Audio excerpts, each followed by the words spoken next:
Hello, I am Ed Ross, and on the 18th of July 2008, I gave what's possibly my last talk at Rock Solid, the youth work that we do on Friday nights here at King's Church. And this is the talk that I gave.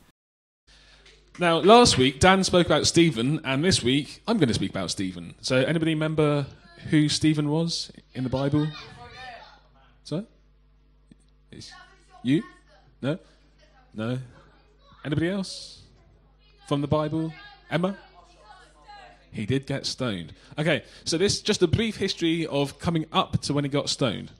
Okay, so it's a time of growth in the church. Jesus had just died and rose again, come out to heaven. There's a day called Pentecost where 3,000 people became Christians at the first few days of the church, and it was a time of growth. People were coming to the church and they were selling their possessions and giving food to the poor of the church. There were people that needed help, and everybody was giving what they needed in the church. They were growing, and they needed help with that growth. People were in need, but some of those people weren't getting the help that they needed. There were Greeks among them that weren't getting the help that the people from Jerusalem were getting at the time. So the Greeks among them went to the leaders of the church, the apostles, and said, "This isn't right, what can we do?" So the apostles said, "Choose men among you who were trustworthy, filled with the Holy Spirit, and has some common sense about them, and those people can help to get the food that they need to those people." And one of those people was Stephen, and he was an amazing man. It says in the Message Bible that he was the wonderful things among the people that he did, and unmistakable signs that God was moving among them because of what Stephen was doing.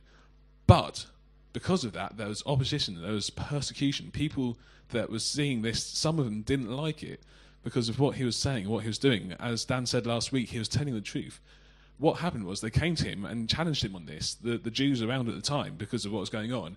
And he said stuff that was true. He went back to the Old Testament, the scriptures that they had at the time, and told them the entire history from the Old Testament of their own nation, the Jewish nation. He said exactly what happened, so they couldn't deny it because it was what they believed in. And he brought it up right to the present day and said that they denied the prophets, they killed the prophets who talked about the righteous one, who he then said that you killed, and he said that was Jesus. And that really annoyed them because he was saying that the righteous one that was promised in the Old Testament was Jesus. And they persecuted him, they opposed him, and eventually they dragged him outside and they stoned him. Now, I want to bring that up to this guy. Does anybody know who this is? No, it's not Sir Isaac Newton. Oh, my granddad. It's not Einstein. It's not David Beckham. William Booth, you say? Yes, it was William Booth. Now, does anybody know who William Booth was? Yep. He was the guy that founded the Salvation Army. Now, he lived between 1829 and 1912. 1912, does anybody know how long ago 1912 was? 96 years ago, yes. So not that long ago, really. Just 96 years ago he died. Now, the Salvation Army, he was already a minister, but he realised that he had to go to London and minister to the poor people there, to go into the streets, to reach those that were hungry and in need in London, to come and meet them where they were, where he needed to be, where the people were, and help them where they were. But along with that also came persecution. There were people that didn't like that. There were pub landlords and people who ran off licenses. Because he was reaching people who were alcoholics and helping them get off alcohol, they didn't like it because their business was diminishing. They were losing business because the Salvation Army was coming in and helping those people to get free from things like alcohol. And there was even people who were martyrs, people like Stephen, who died for their belief in Jesus. Then there's a lady, Susanna Betty, who was stoned. They used to do things like putting tar on the side of the walls of buildings where they were walking past. The Salvation Army were walking past, so it would scuff their uniforms and things like that, and they would throw things at them. There was just an organisation called the Skeleton Army that used to go and try to really persecute the Salvation Army. You might see them up and down the street now and think that they're just nice old ladies or whatever, but they really had put up with a lot of pressure and a lot of stuff when they were starting up. And eventually, William Booth decided to move on with that and keep on with his message of soup, soap, and salvation. He wanted to get people to a place where they didn't have to worry about where their next meal was coming from or how they were going to stay clean or warm, and they could just concentrate on coming to know Jesus for themselves.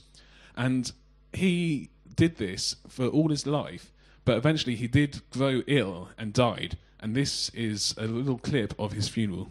At this point, I showed a video of William Booth's funeral service, an extended version of which you can see at snipurl.com/SAVID. So there you go. He lived his life living for God. He obeyed God, and I just want to leave that as a challenge for you, that in Acts, Stephen lived 2,000 years ago, he lived 100 years ago, and all throughout history there have been people that have done that, and you can be one of those people. In Acts, Stephen said that the whole history of the world based in the Jewish way of life, but also in Acts there's a guy called Paul who was speaking to non-Jewish people, and he was talking about the history of the world to non-Jews, and he said that each one of you was put here at this time and in this place because of God.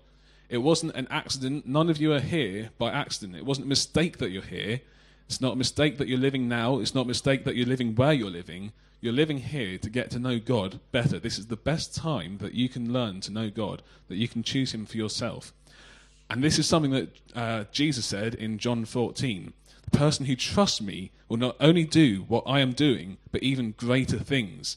And that is for you, that you can do even greater things than Jesus did. I hope all of you here have heard all the things that Jesus did. He healed people, he raised people from the dead, he made food appear where there wasn't any. And those things, and even greater things, you can do if you're trusting in him.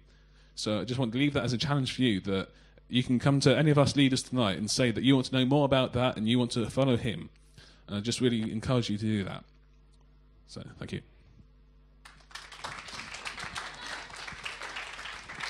You have some questions? Was there questions there? Well, he did feed 5,000? Yep. Yes, he changed water into wine. There are many things that he did, and he said that you can do even greater things, because we're the church and went all over the world. He didn't go anywhere much further than where he was born, but the church had spread throughout the world. You do even greater things than he did. So I'm just going to finish with prayer. Yep. So if you'd like to at least show that you're praying. Jesus, I thank you for people like Stephen in the Bible that stood strong and stood firm in faith in you. Thank you that he is an example for us all. And I thank you for people like William Booth, who also went into the streets of London and did your work. Thank you that even though they had to go through so much torment and persecution, that you helped them to do the work that you gave for them to do. And please help each one of us here to know what it is that you want us to do with our lives, and to go on from here and do those things. Amen.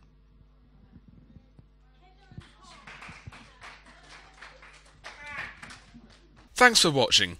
If you'd like any more information about me, go to edross.co.uk.